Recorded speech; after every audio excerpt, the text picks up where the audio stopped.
Vous avez averti.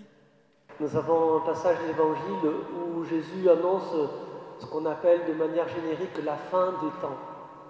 Un passage qui peut être un petit peu inquiétant et pourtant Jésus nous dit « Ne vous effrayez pas, soyez en paix » parce que ça annonce son retour. Alors on a l'impression quand on entend ce que nous avons entendu dans la rue qu'on y est. Des pays se dresseront les uns contre les autres, royaume contre royaume. Ça n'arrête pas ces derniers siècles, ces dernières décennies. Ça n'arrête pas. En ce moment, c'est l'Ukraine. Demain, ce sera qui encore? On verra bien. Des tremblements de terre, des séismes, des tsunamis, ça arrive aussi. Des cyclones, de plus en plus. On nous parle d'épidémies. On ne connaissait pas le Covid, on l'a découvert, on a vécu avec, on apprend toujours à vivre avec, là, depuis 2 ans maintenant. Et puis, bien voilà, on a l'impression qu'on y est. Et pourtant, Jésus nous dit bien que c'est pas forcément le meilleur moment pour venir, je ne sais pas. Quand est-ce qu'il viendra concrètement? Ça, je ne peux pas vous le dire. Je ne connais ni le jour, ni l'heure. Comme nous le dit d'ailleurs Jésus, il y a seul Dieu le Père qui le sait. Alors, quelle attitude adopter? Eh bien, tout simplement, être dans l'attente, être comme des veilleurs, prêts le jour où le Seigneur viendra. C'est peut-être la seule chose que nous ayons vraiment à faire, et peut-être la plus intelligente à faire dans ce contexte-là. Être prêt, ne pas s'effrayer, rester en paix, parce que nous savons que tous ces événements, même s'ils nous touchent de près ou de loin, annoncent la venue de notre Seigneur.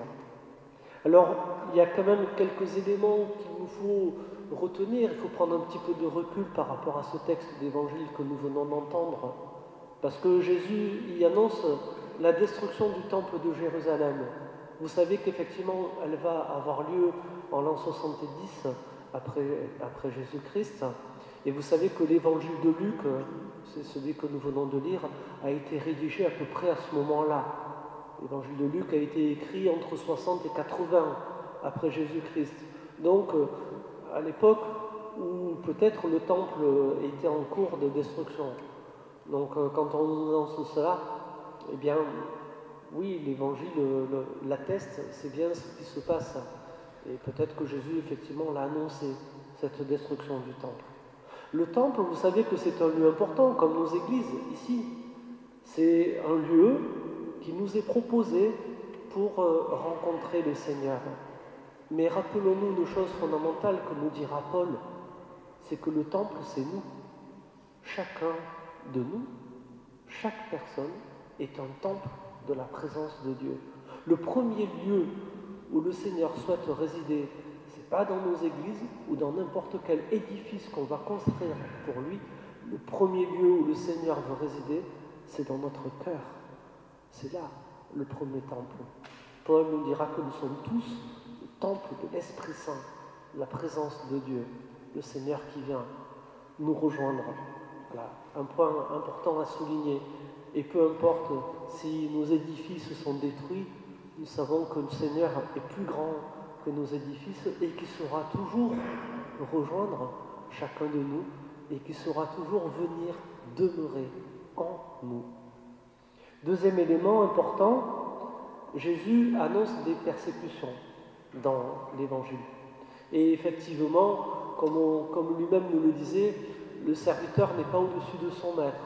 Et si lui, Jésus, a été, vous savez, maltraité, bafoué, on s'est moqué de lui, puis finalement on l'a condamné, puis on l'a mis à mort, eh bien, il nous avertit que nous aussi, à sa suite, nous pouvons être traités de la même manière. Alors peut-être pas en France, parce que les persécutions sont peut-être terminées, quoique il faudrait peut-être rentrer un peu plus dans le détail avec une laïcité un peu, pas toujours très, très sympathique, ni, souple.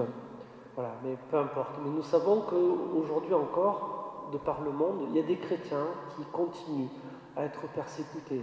Et ça peut être effectivement un motif d'opposition, de tension, du moins, dans certaines familles. Hein, c'est ce que nous annonce Jésus. Voilà, le contexte des persécutions des chrétiens. Alors même si nous ne sommes pas persécutés, eh bien prions pour tous ceux qui le sont, pour tous ceux qui éprouvent des difficultés à vivre leur foi. Et si c'est notre cas, eh bien demandons au Seigneur de nous soutenir, de nous aider par son Esprit Saint. Dernier élément, et je vais conclure par là, je veux reprendre la belle image que nous donne le prophète Malachie dans la première lecture.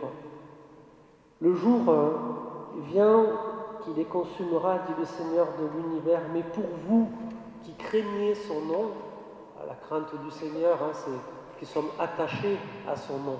Hein, c'est pas la crainte, on a peur, vous avez compris. Hein, mais pour vous qui craignez son nom, le soleil de justice se lèvera, il apportera la guérison dans son rayonnement. Magnifique image qui nous est proposée là. Le soleil de justice, frères et sœurs, nous le connaissons, nous qui avons maintenant le recul historique que nous avons, c'est Jésus-Christ. C'est lui, le soleil de justice. Et c'est lui qui, venant à notre rencontre, porte la guérison dans son rayonnement. Puissions-nous être toujours en capacité d'accueillir Jésus-Christ et d'accueillir toutes les guérisons que le Seigneur souhaite nous accorder. Amen.